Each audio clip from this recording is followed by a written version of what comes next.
Over again.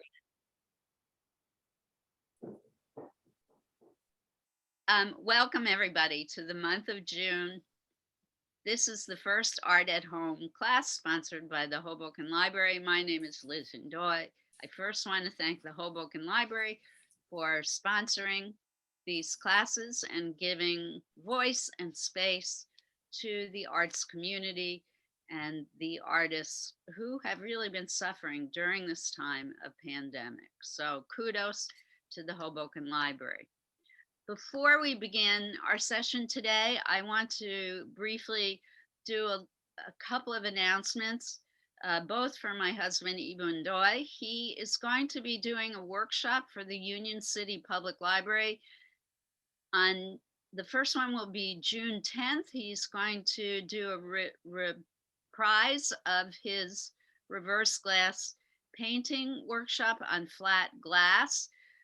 We will be supplying the library with the glass. We're going to try and deliver it by this weekend, and probably the library will also create grab and go bags for you, just like the Hoboken Library does.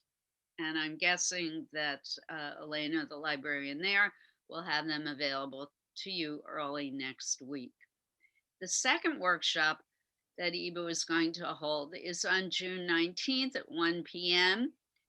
through the Hoboken Library at Church Square Park. So that will be out of doors in person. You will have to register on the Hoboken Library website. I believe it will be first come, first served basis because we will have to maintain social distancing. And I'm not sure about the mask wearing, but I'm guessing you'll probably at least have to bring a mask to that one. And this workshop on June 19th will not be glass painting. This will be creating your own book.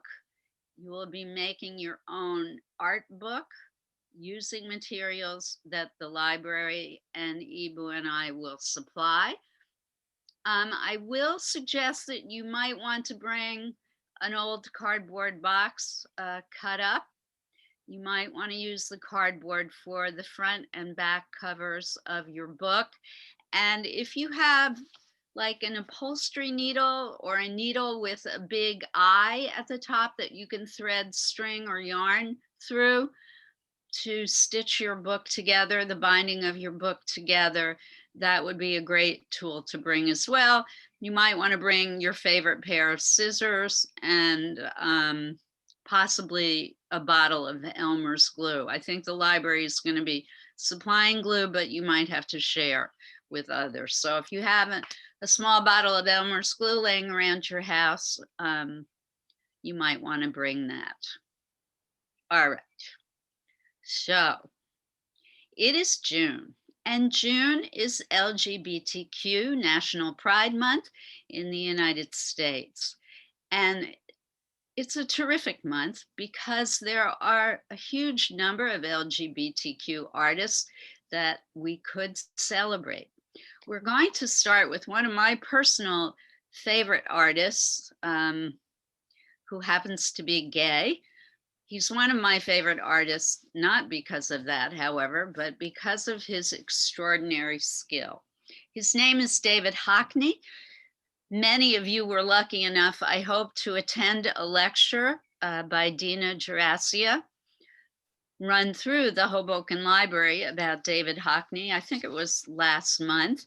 There is a David Hockney show at the museum where Dina works, the Pierpont Morgan Library in New York, that is about to close, unfortunately, but it is just on Hockney's portraits. We're going to talk a bit about Hockney, his life, his work. Then we're going to look at some of his portraits, and then we're going to review some of the things that I've taught you about portraiture, and you are going to work on your own portrait today. Many of you in this class are advanced in the area of portrait work. You've done a lot of studies and workshops and classes with me on portraits already. Those of you who are at that stage of portrait practice, I'm going to show you how to do skin tone color mixing using soft pastels. So if you want to watch me while I do that process, I'm going to invite you to do that. Those of you who are new to portraiture, I'm also going to be reviewing the proportions of the human face, and we're going to take it from there. So if you don't mind, I want to scroll through the pictures I have of attendees here today, just to see if there are any new people to welcome. And then we're going to talk about David Hockney.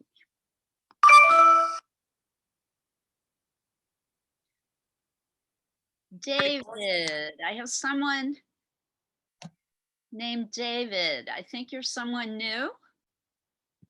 Sorry, this is Kyle. I joined last week, but this is my husband's. This is husband's computer.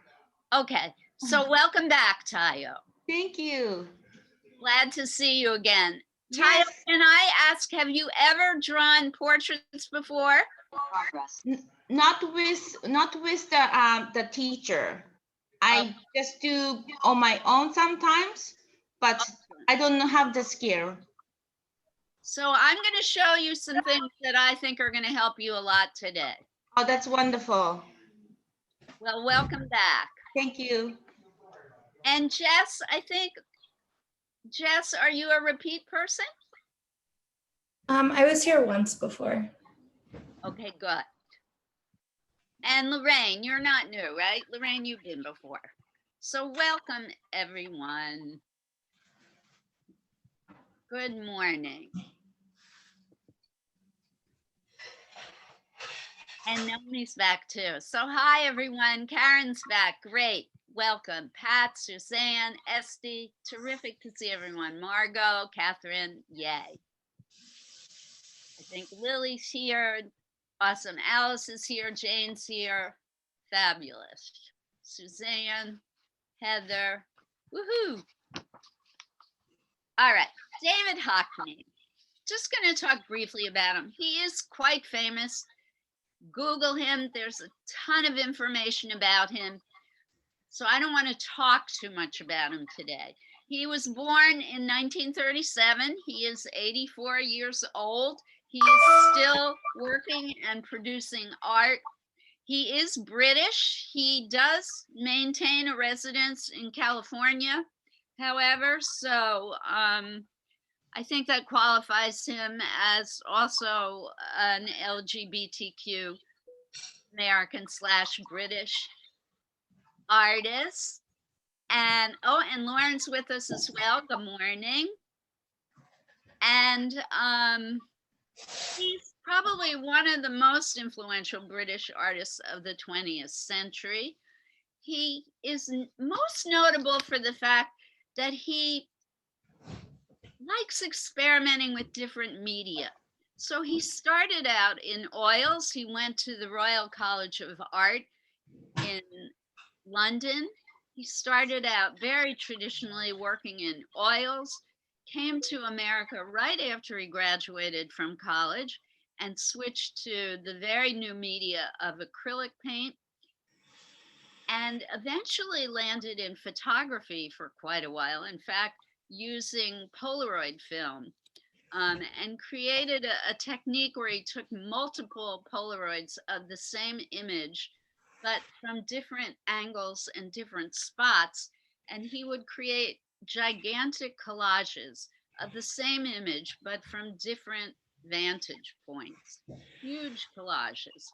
So for example, he might do a landscape, but as if he were maybe a bird flying above, and he would be looking at it from different bird's eye views and then joining all those Polaroids together in one big image. He also uses his iPad to sketch on. He uses digital photography. So he is very much an innovative artist in the 21st century. He does graphic work as well. He does etching and lithography. So he's multi-skilled, very inventive, very creative, and a big risk taker. He's kind of fearless in what he tries and what he does. And I admire him for that. All right, he's classified as a pop artist, but he prefers being called a realist. So we're going to start looking at his work and you can decide what you think.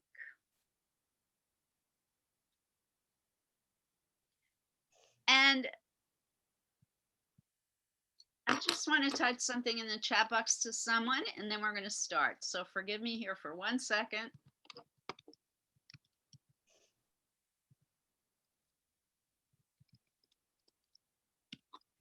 Okay, so now we're going to look at some pictures. There are so many portraits. If you just Google David Hockney pencil drawings, you will be overwhelmed by all the portraits that he has drawn. One of the things I like most and admire most about Hockney is that he draws every single day. The man is never without his sketchbook or his iPad.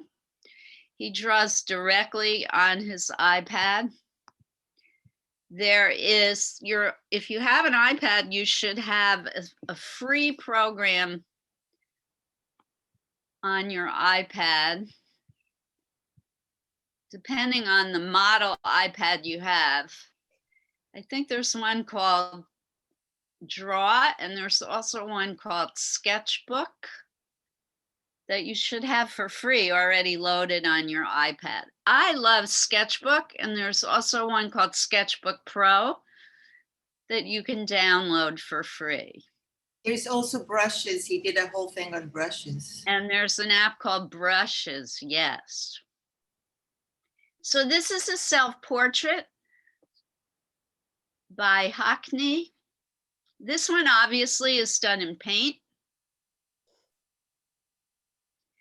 I love the immediacy of his work. He works very quickly. It's gestural work. In other words, it's done fast so that he can capture the feeling, the emotional quality, the movement of the person that he's looking at. You can tell he's bending over his drawing board. He probably has a mirror on his drawing board that he's peering into. Somebody wanted to say something, go for it. Thank you, Liz.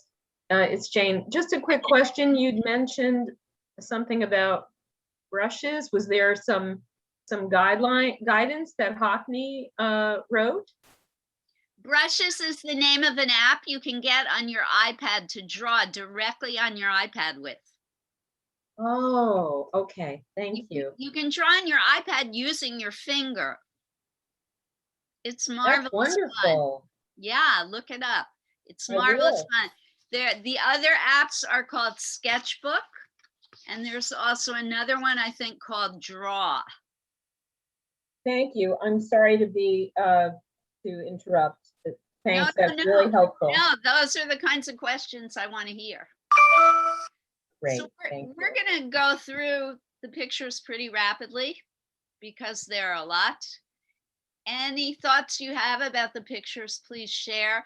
And I'm going to show you pictures that are in different media and different styles. So the other interesting thing about Hockney is that he himself has different styles. So he's so incredibly skilled that he can adopt different ways of seeing and expressing himself. Sometimes it depends on the media he uses. Sometimes it depends on what he's trying to capture and what he's looking at.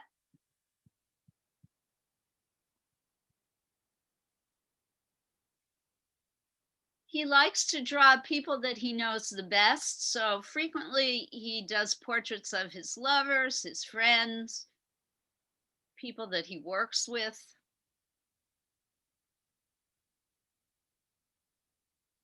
So this one is done just in pencil. Look how much detail he's captured.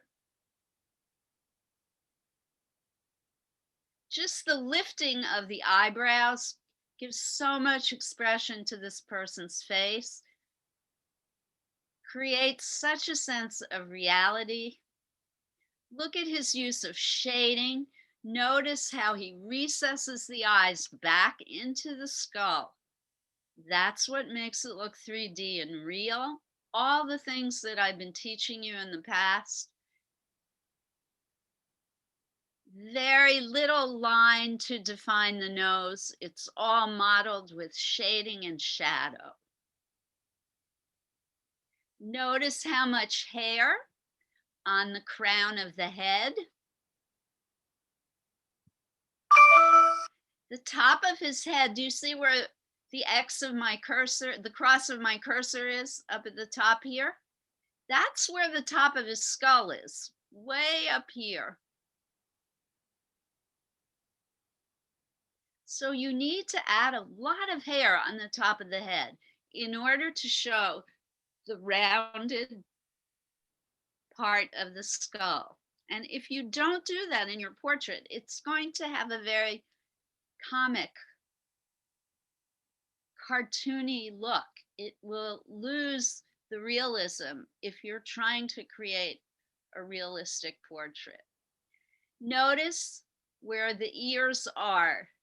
The top of the ear in relation to the brow, the bottom of the ear in relation to the bottom of the nose. It's so brilliant the way the features of the face are in relation to each other. The inner corner of the eye, right at the outer corner of the nose. The pupil, right at the outer corner of the mouth. It's true for every human face. So cool. So cool. Nature is a mathematician. All right, I said we were going to look at the drawings quickly, but they're such a wonderful educational tool.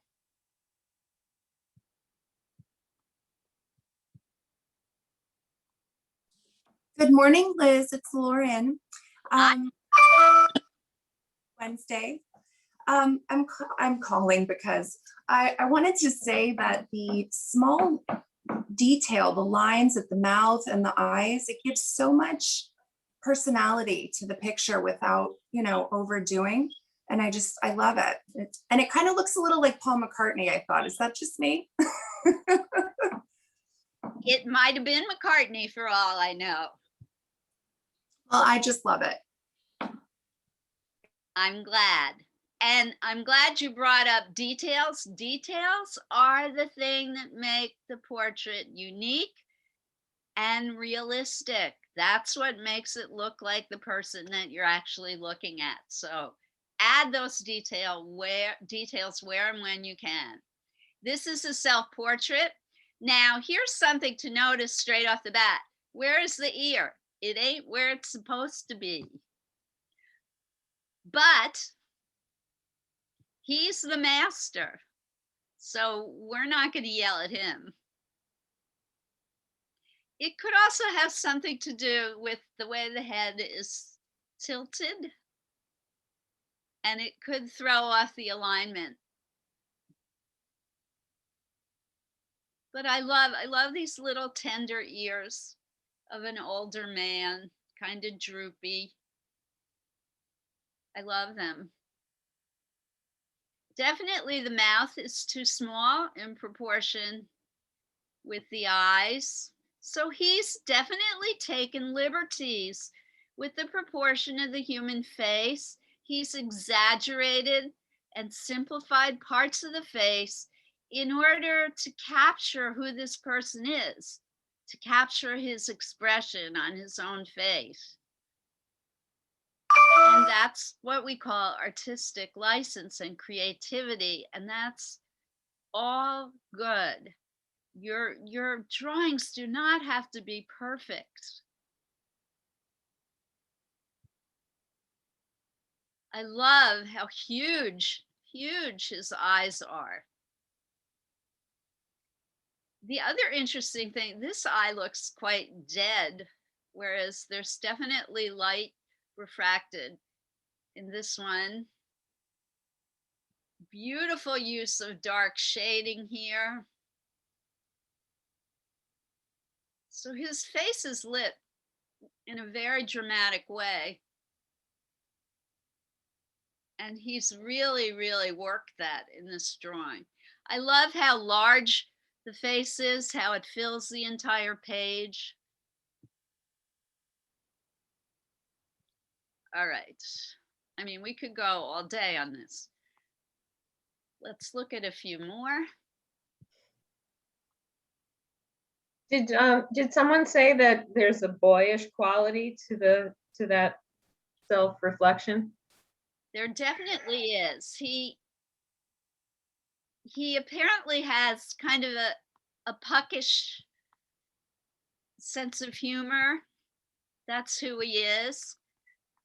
Kind of a devilish person in a good way, you know, not evil devilish, but practical joker. This is a portrait of his mother. He's done thousands of portraits of his mother. Very close to her until she died in 1999.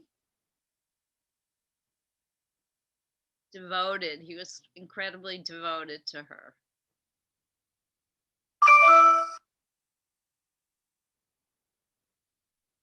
It's just beautiful.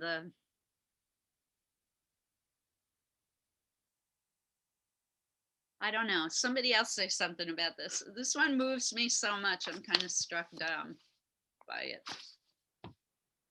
The color is so rich. Is it acrylic? I'm sorry.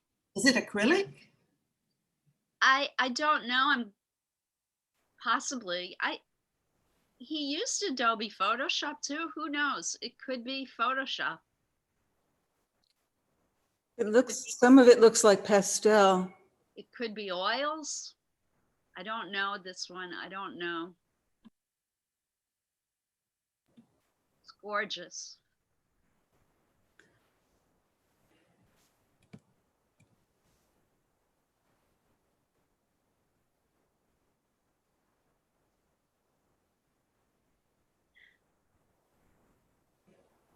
I don't know. She's kind of a mix of stern, but there's a bit of a twinkle going on there.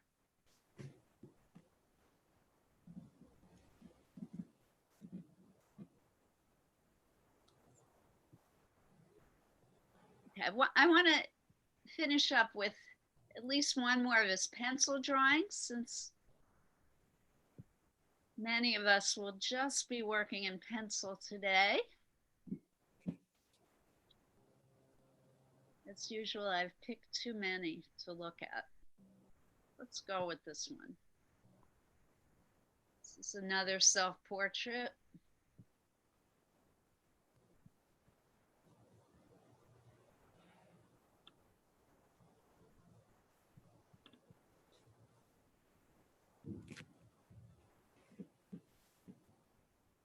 A younger self-portrait.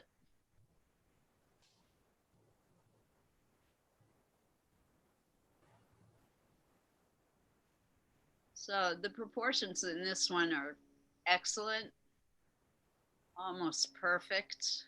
Just a touch of color in this one. This one is pencil and probably colored pencil.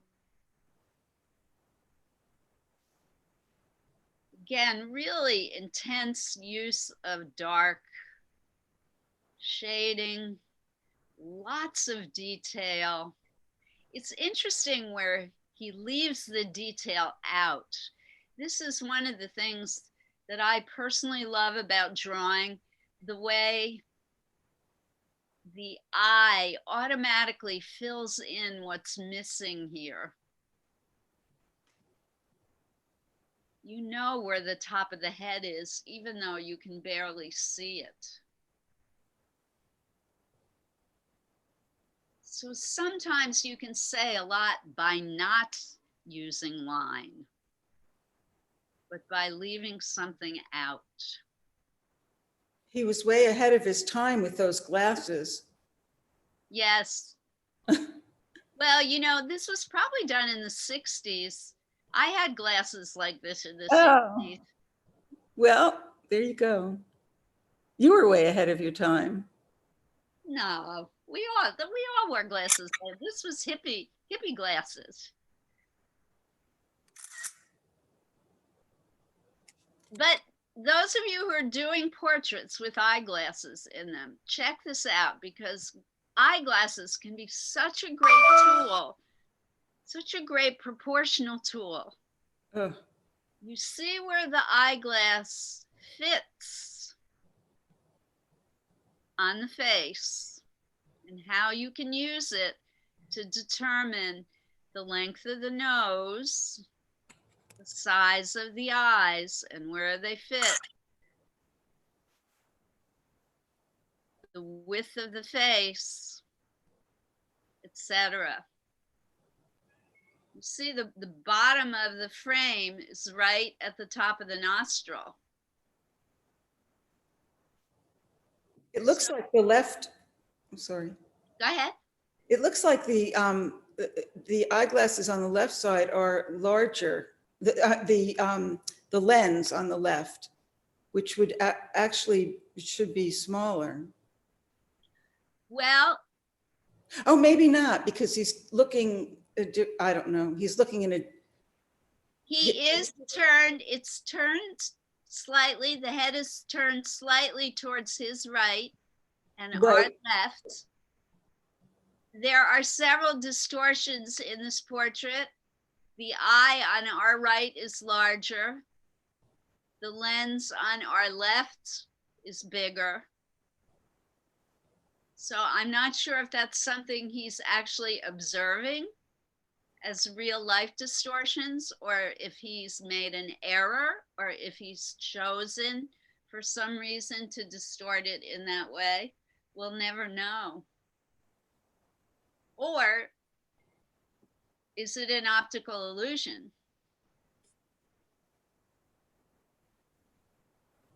If anyone ever sees this portrait in real time, they would be the ones to tell us. But it does look bigger, doesn't it? So It could have different power between the two eyes. yes, I mean, it could depend on the prescription in the lens. Right. Could make the one on the left look bigger.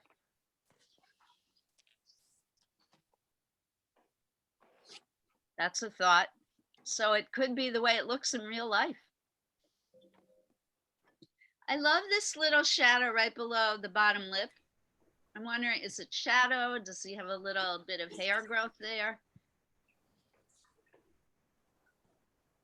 Again, it's it's a very tender self-portrait. I love how the hair, it's mussed, but but it's unfinished, but you still see that movement, and the glasses are very powerful. But I love the detail, like in the collar there.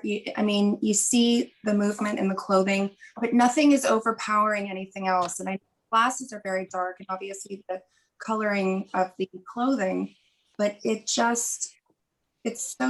soft touch, and it's so well balanced. I think it's beautiful. Yes. But the eyes say it all. The eyes are wonderful. All right. So Hockney is our main guide today. Does that mean I want you to draw just like Hockney? No. He is our inspiration for today. I'm going to very quickly show you some diagrams of the proportions of the human face. Then I'm going to ask you to go get your paper and pencils, and then we are going to begin our own portraiture today. So give me a second.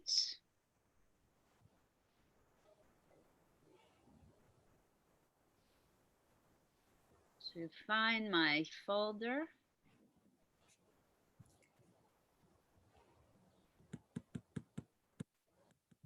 go.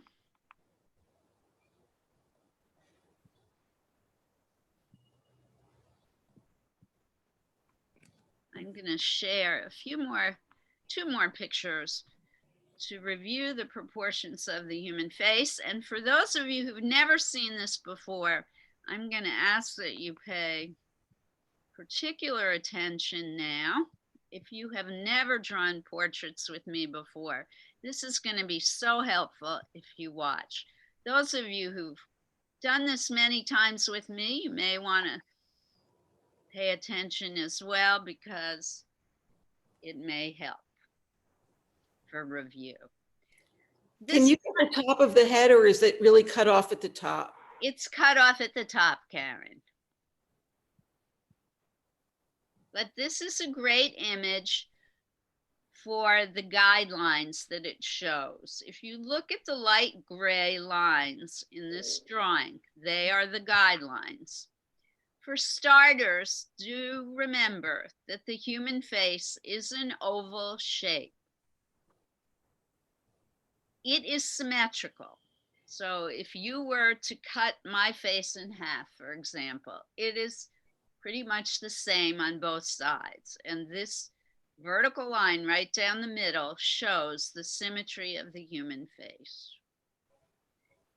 This guideline right here, halfway down the face, is the level where the eyes sit on the face. The next guideline, halfway between the eyes and the chin, is the bottom of the nose. The final horizontal guideline is for the bottom of the lip. Halfway between the nose guideline and the chin guideline is the bottom of the lip. So horizontally, halfway down our head, first horizontal guideline is for the eyes. Second guideline is for the bottom of the nose. Third guideline is for the bottom of the lip. I recommend for all artists that you start with these guidelines in pencil. Draw lightly in pencil the oval, then your vertical guideline to show the symmetry of the face, then the eye horizontal line, the nose horizontal line, and the mouth horizontal line. In this drawing, there is also the guideline for the brow, which I'm going to talk about when we look at the next diagram very briefly. But one other thing to notice before we go to the next diagram, the ear. The ear falls between the brow line and the nose line. I find it so terribly exciting. And finally, the width of the nose lines up with the inner corner of the eye. So these horizontal gray lines here, do you see? If I took my pencil, the inner corner of my eye, and drop my pencil straight down, from the inner corner of my eye straight down, you can see it lines right up with the outer edge of my nose. And then from the pupil straight down, this gray line shows you where the outer corner of the mouth sits on the face. And if you look at what I'm doing now, if you look at my face, I've dropped the pencil straight down from my pupil, straight down on my face. It hits the outer corner of my mouth. Any questions about this diagram before we go to the second and last diagram I'm going to show you today? These diagrams are available online and you could print them out to keep and use.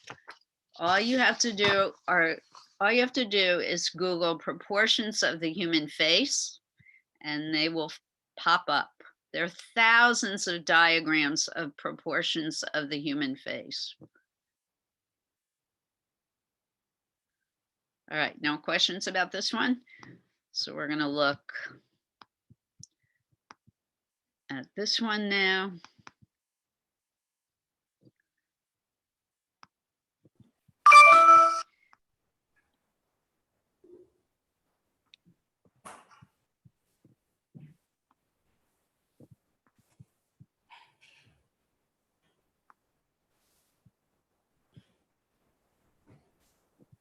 So this one,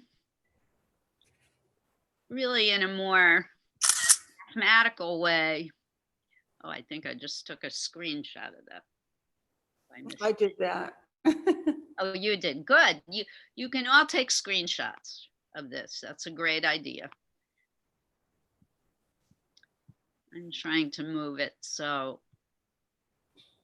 my gallery of your faces isn't covering everything for me. All right, this is good enough. So this is kind of a more mathematical view of the human face. Again, the human face is oval. It is symmetrical. See our vertical dividing line. The eye guideline is halfway down. The bottom of the nose is halfway between the eye level and the chin. The mouth, halfway between the bottom of the nose and the chin. And then this diagram goes further to talk about eye lengths. Artists frequently measure eye lengths, measure the face by eye lengths. Let me turn my lights on here. I just noticed I'm in shadow. Let's see if this helps. It's a little bit better. You can measure proportions on the human face by eye lengths. If you gently place your pencil on your face, you see what I'm doing with my pencil? I put the eraser and at the inner corner of my eye, and I put my fingertips at the outer corner of my eye. That's one eye length. The distance in between my eyes, voila, is one eye length. The length of my nose from the bridge to the tip is one eye length. So you see how useful measuring with an eye length can be. And this diagram does show you that. The width of the human head at the eye level is 1, 2, 3, 4, 5 eye lengths wide. So that's helpful to know.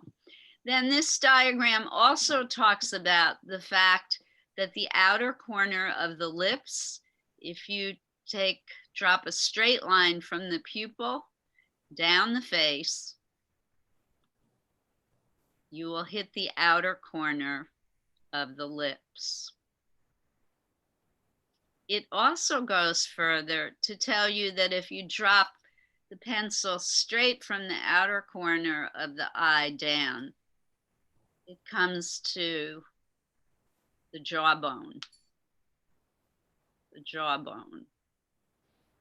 And that's this picture here. Drop a straight line from the outer corner down, you hit the jawbone. And finally, where do the ears sit? In this diagram, it's different. I love it. They have the upper part of the ear at the eye level, not the brow level, but at the eye level. But the bottom of the ear is at the bottom of the nose. And I disagree with that. I think the upper part of the ear is more here by the brow, and the bottom part of the ear still is at the bottom of the nose. All right, any questions about these diagrams? Again, they're very useful if you get, for me anyway, if you get the shape of anything in proportion. If you get this, I start with the horizontal and the vertical, and if they're not, and then something else, but if one thing is not right, then the whole thing is not right. And I end up erasing and making the head larger and making the eye smaller. And do you know what I mean? Yeah, I know, I have a really good one. The eraser is our friend. Okay. And David Hockney loves a big fat eraser too. Yeah, I have a lot of them. Okay. Oh, yeah, yeah. All right. So. Thank you. And recall also that Hockney made mistakes. We saw the distortions in his drawings. In fact, Karen, you pointed them out. So sometimes it's those distortions allowing our style to shine through in our work that makes it art, that makes it genius art. Let those mistakes, let those quirky individual things happen. Try not to worry about them. All right, we have lots of time left to work on our own stuff. Here's what I would like to do. Those of you who are my veteran students, I want you to get started with a light pencil sketch. You can do a portrait of a friend, a family member, or from photographs in a magazine. And I'm going to help people who've never taken a lesson with me before, or this may be their first portrait lesson with me. I want to get them started first. And then later on in the class, I'm going to start talking about using color in your portraits. And I'm going to show some techniques for mixing with soft pastels. And these techniques are very similar to the techniques that you can use with paint. So if you don't have pastels today and you want to finish off your portraits with paint or even with colored pencils, you could do these techniques. I will let you know when I'm starting with the pastels, and you can watch should you choose to. All right, so the materials that you need for today: a great #2 pencil. You don't need anything fancy. You do want it to be sharpened. An eraser. I do like these big fat pink erasers. If you're lucky enough to have one. Any kind of eraser is great that you have available. If you are feeling adventurous or confident today, Uniball or Sharpie or graphite. Those of you who are working in color, again, you can use soft pastel, you can use colored pencil, you can use paint, whatever you're feeling comfortable with today. You can use a family photo, or you can use magazine pictures. Here's what I recommend. The larger the image of the face, the better off you'll be. Go big. If you're doing a family photo, again, try and make it big.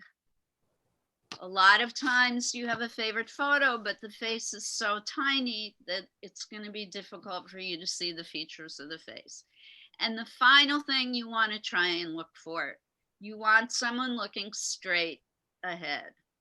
If you try and do a profile at this stage of the game in your portrait work, you're going to run into frustration. So go for a full face image. Any questions? Try and find something with hair. Hair is so much fun. All right, gather up your stuff, and I'm going to set up my easel and we're going to get started. Those of you who are new to the portrait game, I'm going to recommend that you watch me. I am going to start drawing a portrait. I'm going to use the guidelines to show you all how it works. Liz, good morning. Good morning, Helen. How are you? Yeah, all right. It's only the face, not the whole body, right? Just face today. Yep. Okay, good, good. Thank you. You're so welcome. And Helen reminded me, when we work in portrait, we usually hold our paper vertically. This is called the portrait direction. This is landscape. Mm-hmm. So it's much easier to do portraits vertical like this. Liz, one more thing. You know they're opening the multi little by little now? Yes. Yep, I do. And I got to get over there and talk to Tom Foley to see if we can get our classes over there started up again. Oh, okay. All right.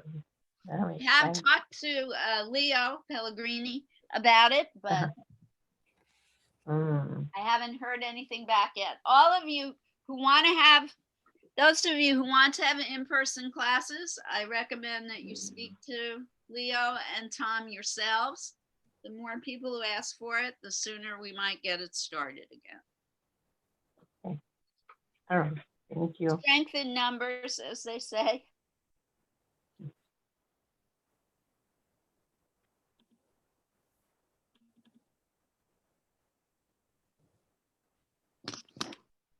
I'm not the person in charge of that.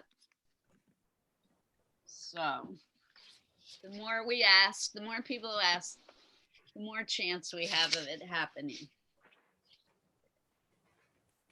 So everybody's good to go? No questions? Anytime during class, you can put questions in the chat box, as always.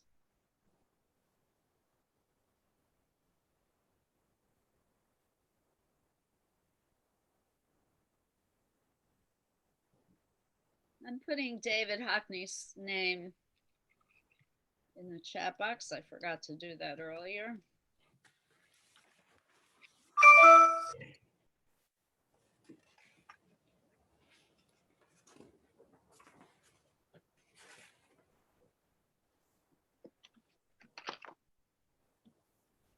Oh, you know what? I cannot work in pencil. Again, I recommend that all of you work in pencil. I am not going to work in pencil because you won't be able to see what I'm doing.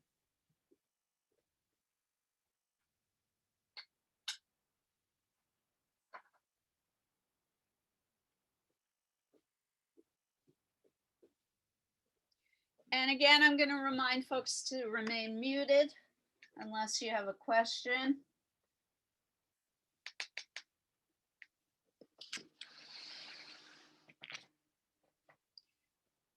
So I'm starting with my oval. Oh, I haven't chosen a picture. Guess I'll do the one on top.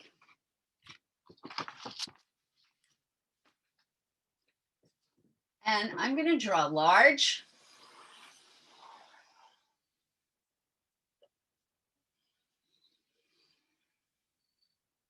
Remember, the oval is wider on top, narrower at the bottom. I'm using Sharpie again so that you can see. I don't recommend, unless you are a more confident artist. At this point, I would work in number 2 pencil.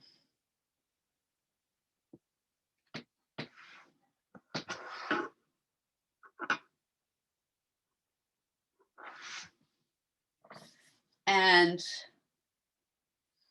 my vertical dividing line to show symmetry. My horizontal eye line, the bottom of the nose, and the bottom of the lip line. All right. So the picture that I've chosen to use is a fashion model. So her eyes are heavily made up, which is actually a good picture for me to use to show you folks, because there are a lot of very dark lines. And I can emphasize that in this big drawing so that you can see more easily what I'm doing. So she has big, heavy brows, very close to her eyes. I like to start with the brow because everyone's eyebrow is unique and different.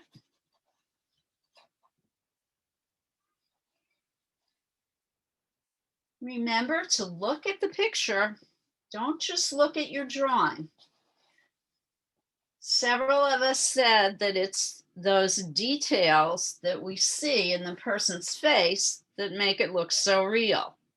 So keep looking at the photo. Look less at your drawing.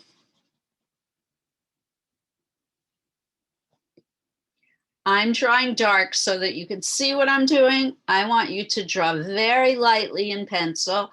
It's much easier to erase light lines and go over them if you need to emphasize them. So start light. You can always get darker later on. Notice the length of the eye. Is it as long as the brow or not quite? That's the first thing I want to check out. How close is the upper eyelid to the brow? On this woman, it's incredibly close.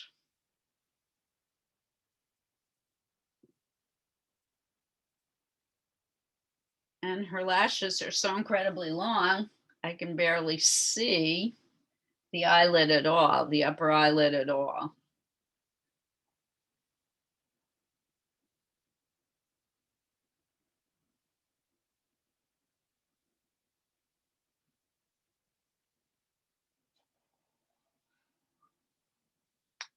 Notice that I am not drawing an eye shape. I'm not outlining the eye. That doesn't work for me. So I've lightly drawn in the upper eyelid.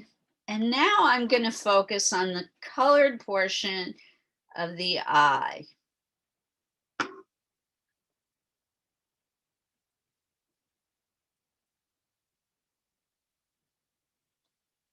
Now this model is looking up slightly, so I can actually see a tiny bit of the white of her eye underneath.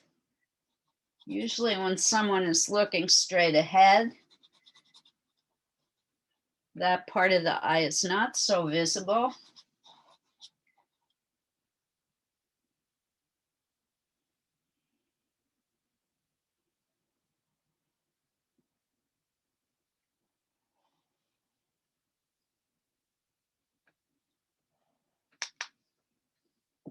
And there we go. We have the beginning of an eye.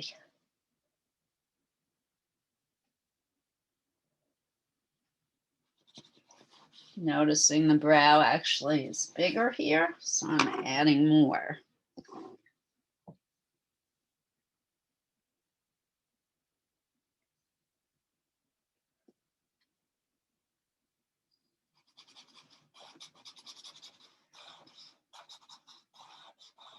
Adding those gorgeous lashes. Now, I'm not going to do too much shading on my Sharpie drawing because I want to be adding soft pastel later.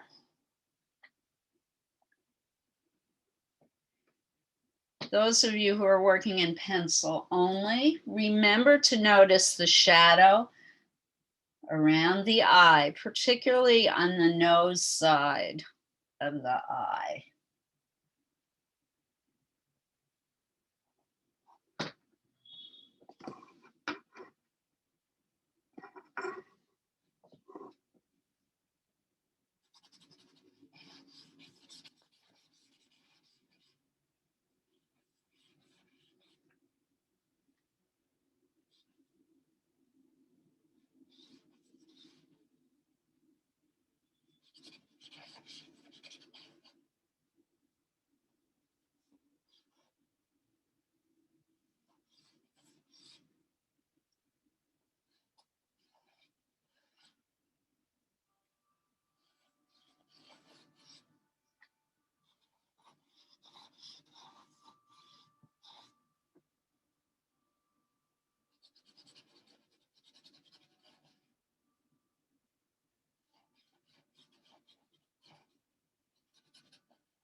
Not doing much with the nose with the Sharpie because, again, the nose is really defined by shading, and I'm going to use the pastel for that. I just lightly indicated where the bottom of the nose is here. Just a few tiny lines.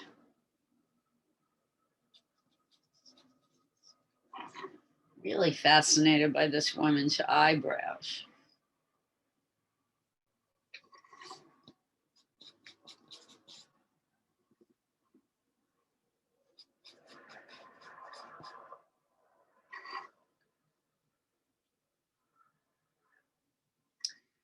Okay, remember the proportion with the lips where the outer corner of the lip is going to fall. Straight line down from the pupil.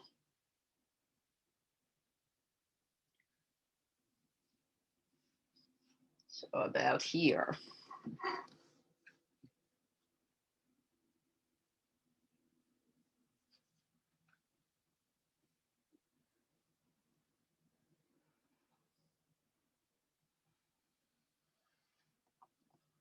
Just really defining the middle of her lip with a line.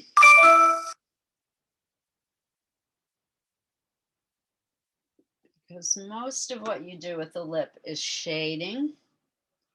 I might give her bottom lip a bit of definition with the Sharpie.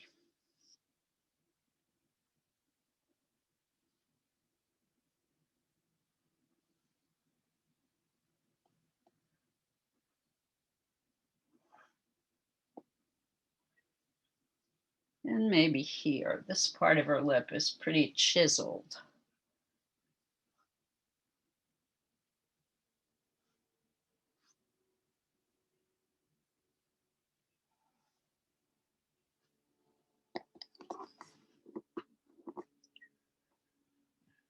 So just a few lines to define her face.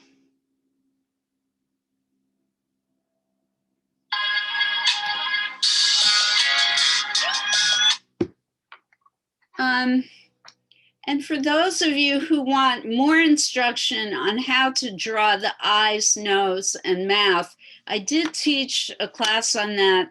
I believe it was last month, or it might have been in April. If you go to the library website, you can find all the videos of all the classes that I've done. And I'm sure in the future that I will do more classes on how to draw the features of the face. But today I think we're going to work more on the full face. All right. I do want to move on a little bit to how to use color in the face today. And my chosen media today is going to be soft pastel.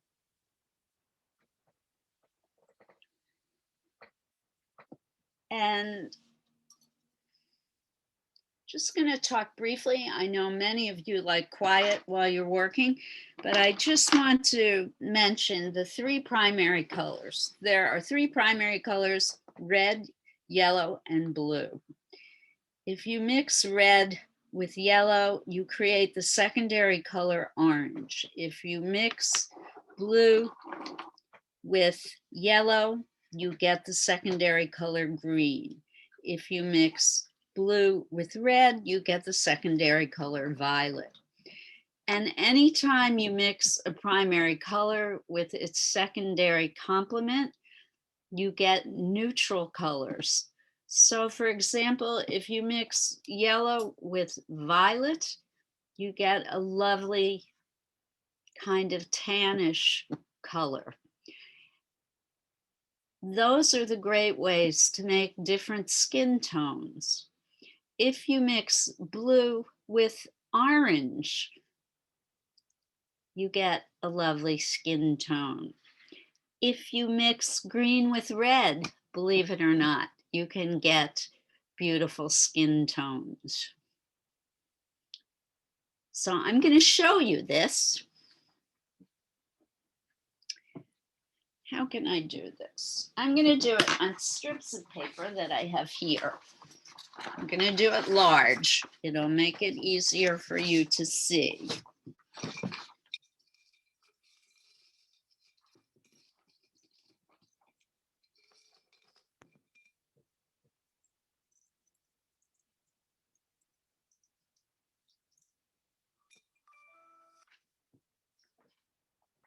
So, briefly covering up my picture.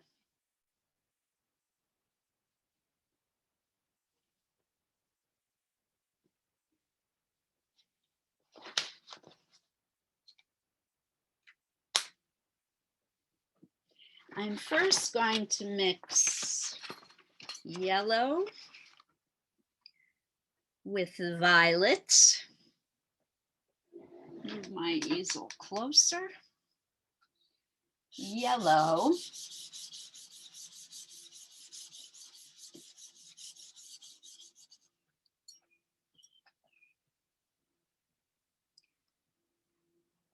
with violet. Now, I don't want it to be a dark neutral color, so I'm just going to add a tiny bit of violet, just a smidge. You can barely see it, probably. I'm going to blend it. It's not enough, so I'm going to add more. What the violet does is neutralize the yellow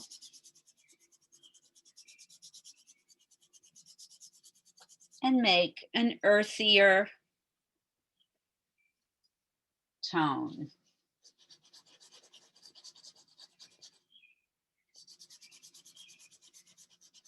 It's counterintuitive, I know,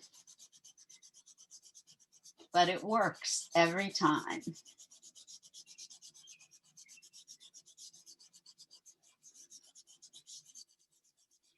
any of you have ever visited with a makeup artist, you've probably been told whether or not you have a yellow base to your skin tone or an orange base to your skin tone or a red base to your skin tone. Some people even have a greenish base to their skin tone. And makeup artists know how to balance those skin tones. So for example, if you do have green tones to your skin, they probably add a rosier color to your makeup base, a reddish tone. Okay, so that's yellow with violet. I think you can see that it's taking on a brownish cast to it. And let's remember, we're all different skin tones. We're all different shades and tints of brown. You see how the violet has completely changed the yellow. All right. I think I'll do red with green next.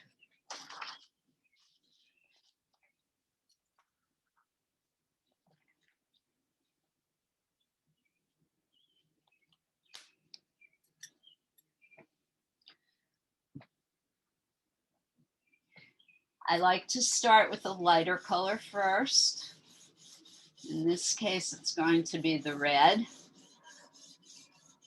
Red is lighter than brighter and brighter than green,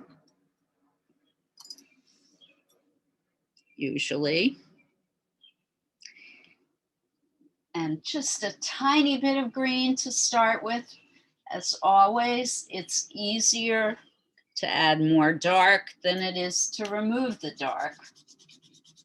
And boom, the red is suddenly less bright.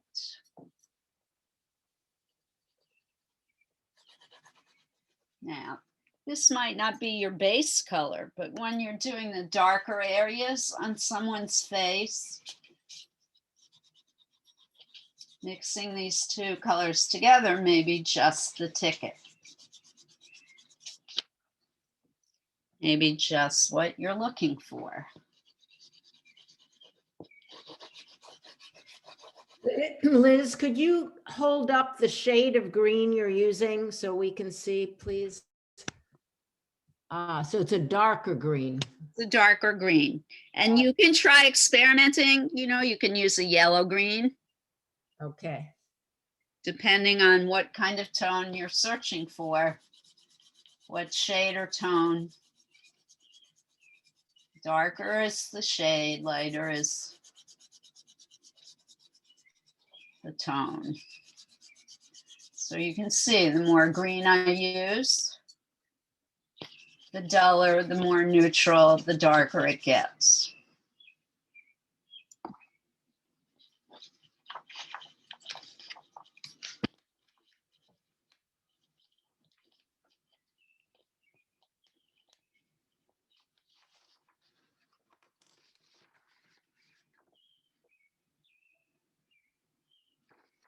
All right, and the final mix, this is my favorite combo, so I saved it to the last. We're gonna mix blue with orange. And in this case, the secondary color is the lighter color. So I'm gonna start with orange first. One of the problems now is my fingertips are all colored with the pastels. If you're using pastel, it's helpful to have paper towels and tissues handy to clean your fingers. Okay. This is not really a true orange, but we're going to go with it. So I'm going to start with orange, lighter color.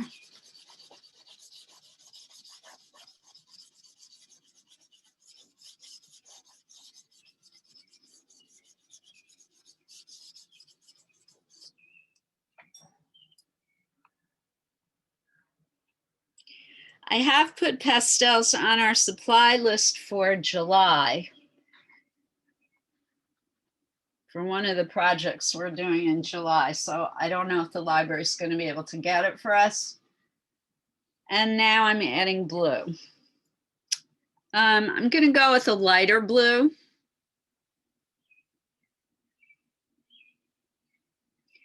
Because I do have a darker blue. Maybe I'll switch. I'm going to switch to this dark blue. Supplies have been difficult to come by. I just ordered my birthday gift for myself in March. I ordered golden paints from Dick Blick, and I just received one of the jars of paint yesterday, and the others are now back ordered. I'm supposed to get them July 25th. So the supply chains have definitely broken down because of COVID.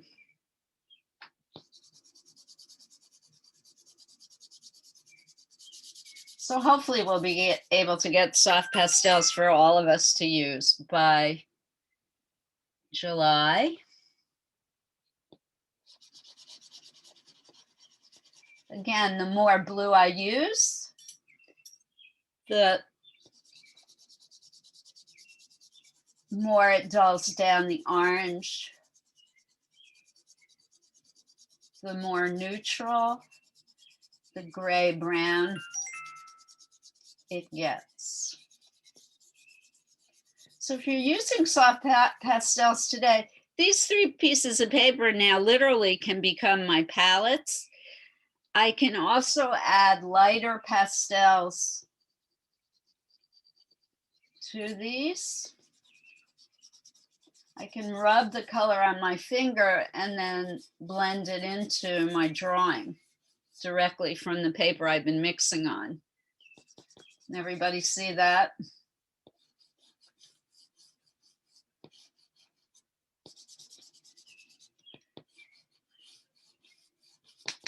So I'm actually painting with my fingertips.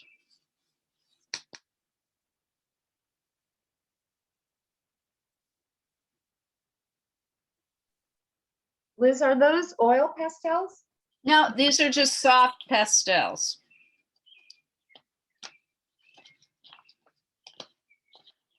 You could use oil pastels. They're a little bit harder to mix with, but you can overlay them. You could even use crayons, but you would be putting color on top of color, not blending.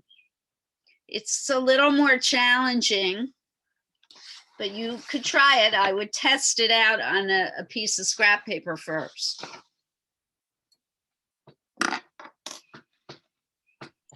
So an oil pastel has an oil base and then a regular pastel is more like chalky? Yes, Okay, thank you. that's exactly right.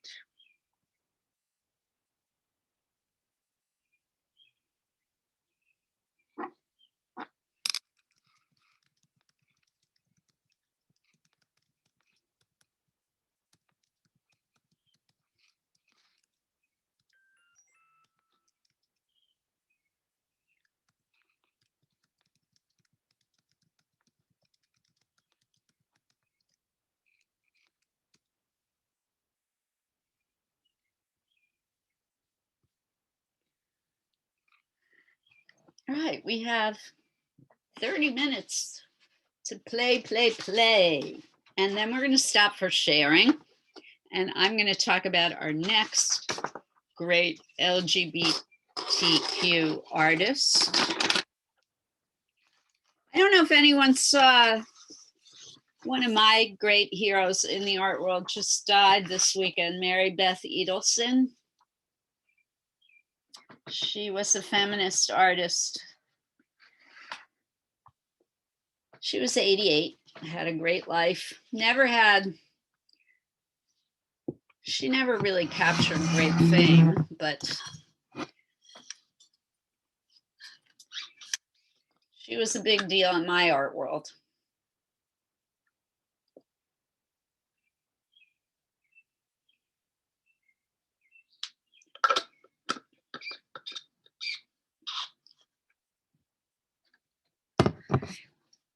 Here's a tip if you're working in color. And your picture is black and white that you're working from, you're going to want to choose a color palette. You're going to have to guess on the skin tones of the person that you're looking at, and choose the color, the primary, secondary color relationship that you want to work with. You'll have to kind of guess. So I think I'm going to stick mainly with the orange blue combo and use less blue for the brighter areas and more blue for the darker areas. I hope that helps. I hope that makes sense. So for example, on the outer and inner corners of the eye where the shadow is, I'm gonna go straight for the blue.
Excuse me. Bless you. Thank you.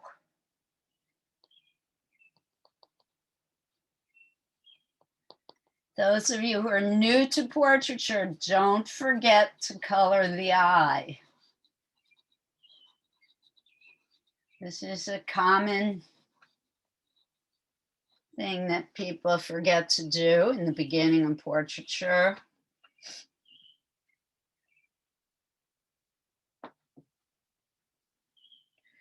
The eye has color.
Everybody's doing good.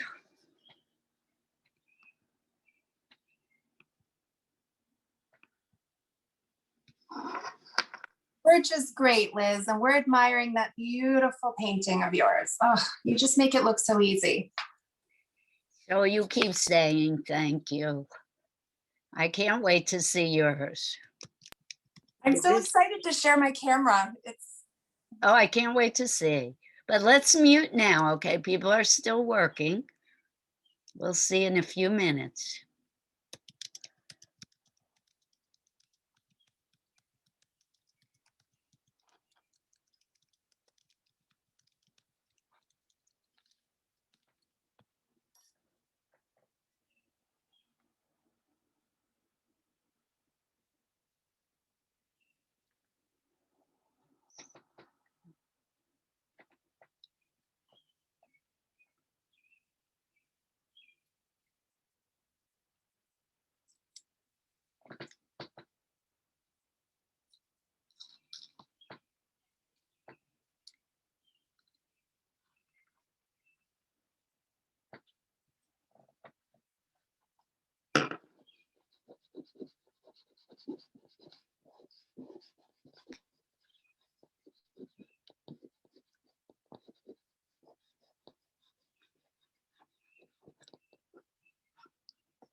Still have time.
Yes.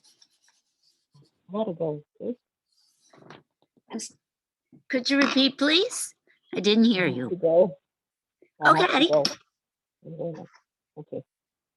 I hope you had a Well, good have a nice- time, and we'll see you next week. Okay. Have a nice weekend. You too. Bye. Bye, Helen. Bye. Thanks for coming. You're welcome. Liz, I had a question about the arcs that you drew for the eyes, the nose, and the mouth. Sure. Does it just depend on the face if that arc is drawn up or down, you know, the three intersecting lines? Because on the other thing, it was just straight across. Oh, So- good question. I curve my lines to remind myself that the face is rounded. Some people use straight lines. I arc my lines. And could it also arc in the other direction? If you look at a face and you look at the eyes and it feels like it's arcing Why not? down, that's possible too. Okay, thanks.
Now I forgot to do this woman's hair. I think I'm going to start it in Sharpie because she has so much hair. It would take me all day to do in pastel and then add pastel after.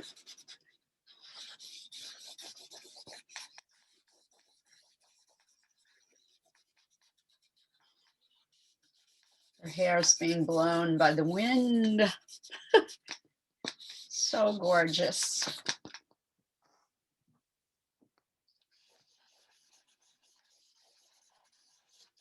Sure, it's fake wind.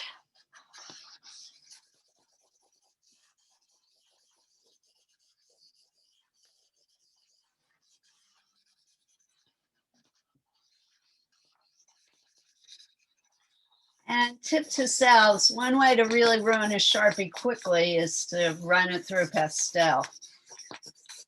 I don't recommend it.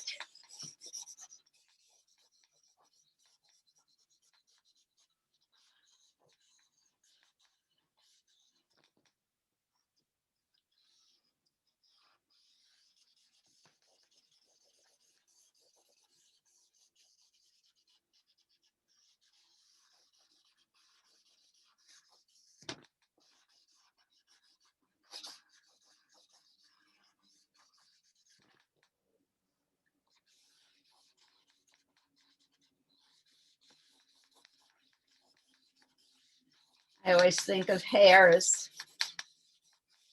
the opportunity to let loose and have fun. Some artists like to draw each hair precisely, not my style.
All right.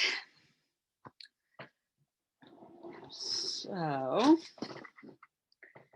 let me look up what we're going to focus on next class, and then we can share.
Oh, yay. You're going to love the next artist.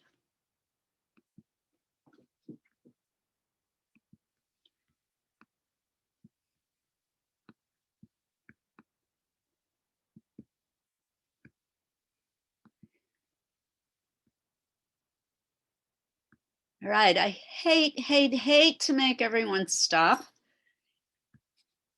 but I do want to talk about next week briefly. I am typing the name of our next artist in the chat box. You may have heard of her. Her name is Micheline Thomas. Hails from right here in Brooklyn, New York. And she is another portrait artist, but portraits with a twist.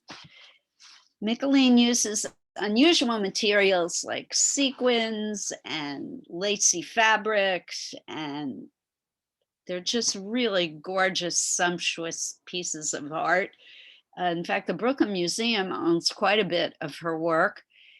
If you get a chance to go to the Sackler Wing and visit, you will see some of her works are enormous and primarily of African-American women. She is African-American herself, and they are magnificent pieces. Monumental portraits, monumental in size and monumental in celebration of African-American women. All right, so we will continue our portrait work next week. I invite you to look around your home for any fancy frou-frou type stuff you have, because we're gonna start with basic portraiture, but I'm going to invite everyone to use some of those types of materials, glue, and attach or stitch some of those materials to the work that we create next week. So anyone want to share, or does anyone have any questions about what we're going to do next week?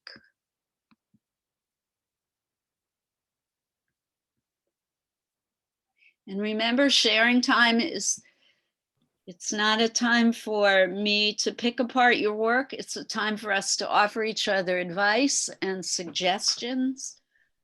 I wouldn't mind sharing. Oh, Go ahead. So I think I heard Karen first. Yeah, Karen. Leave soon. And I took a screenshot of Suzanne. We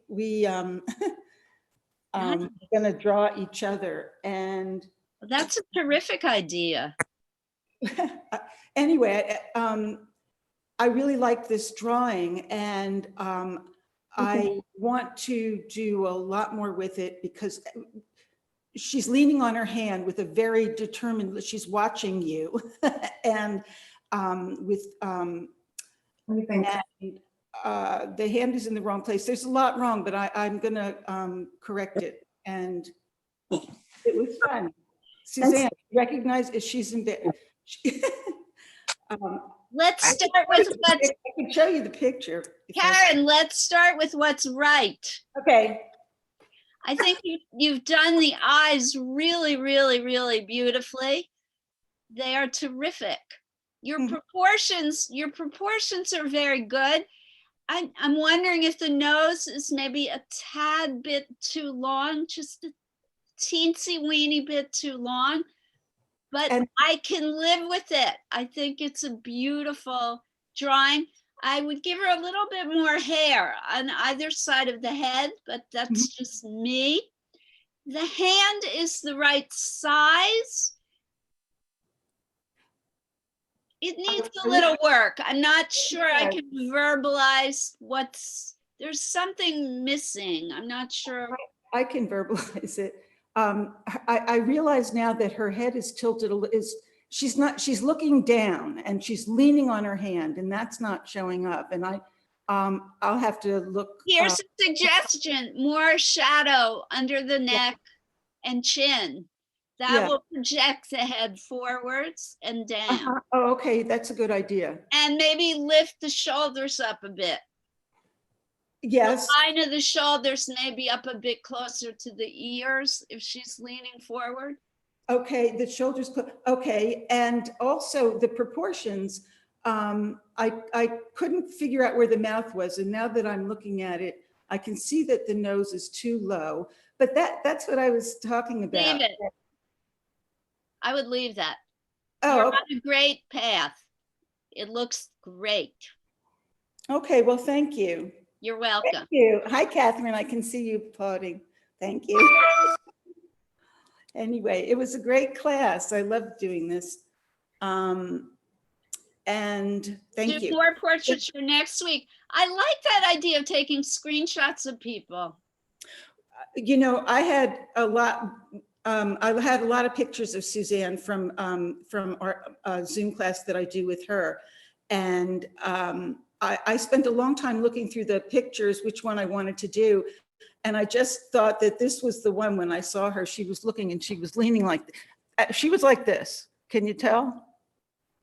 She was leaning on her arm and she was concentrating. Yeah, really, on what you were doing. And it was, I just liked it. It just was nice. So Terrific. thank you, Suzanne. So you were duking it out with someone who was kind enough to let you share first, Karen, but I don't know who it was. I saw, wait.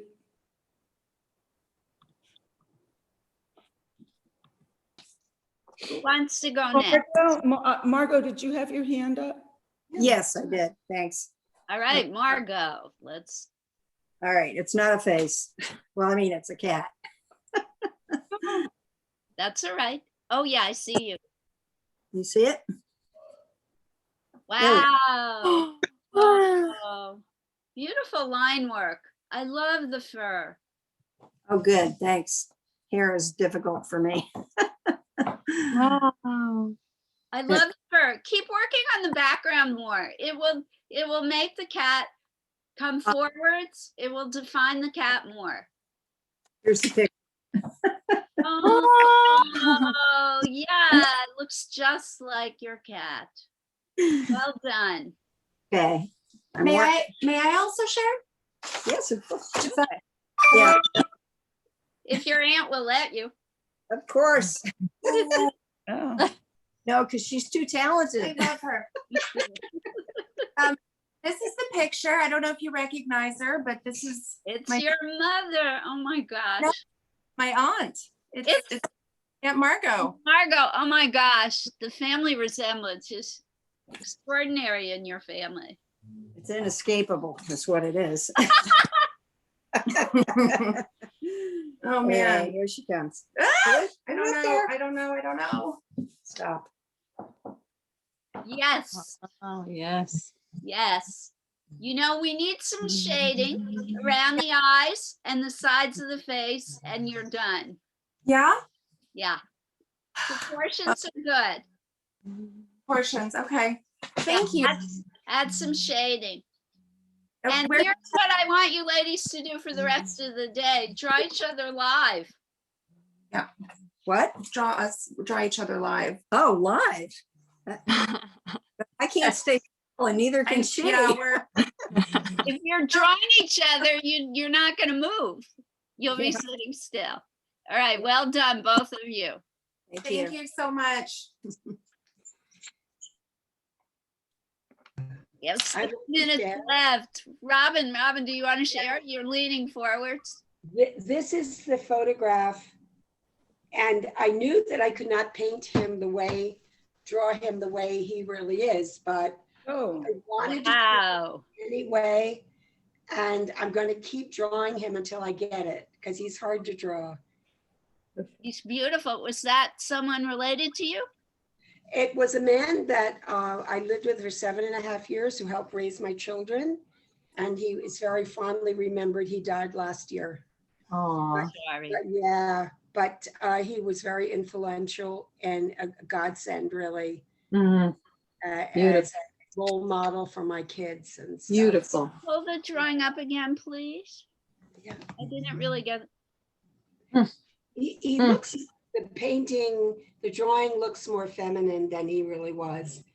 And I can't, the sneaky look that was in the photo, but I'm going to keep trying. I would darken the hair. Yes, definitely. Darken the hair.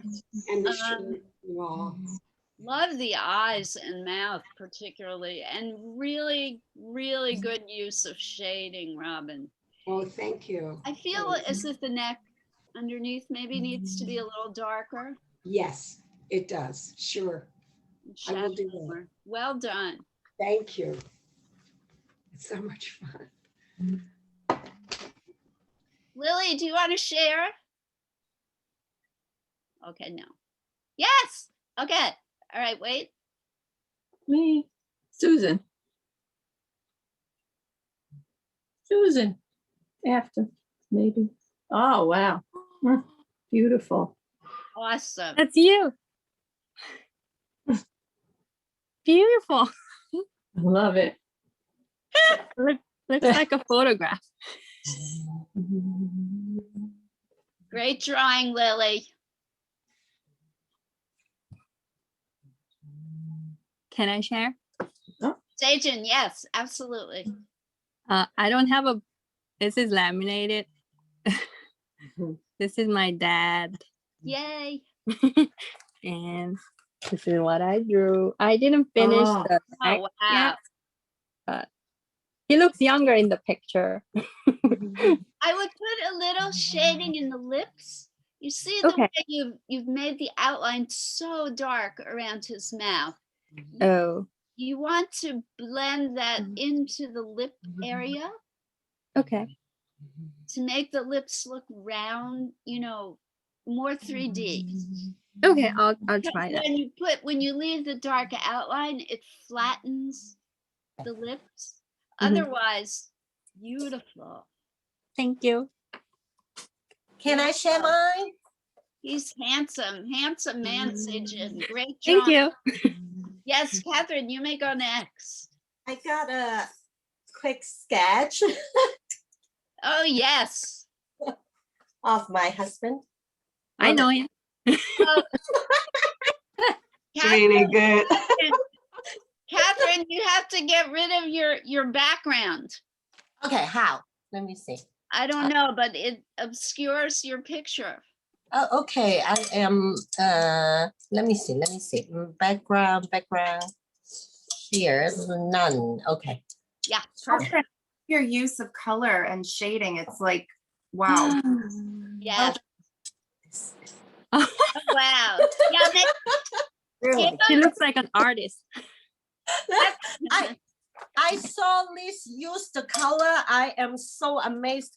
I don't know how to use the color. I tried to find with my very limited color pencil from my daughter that I gave it to her, but I'm still learning, and I cannot draw details. Yeah, but it's just Catherine, here's my suggestion. Get a blank piece of paper and play and experiment with color.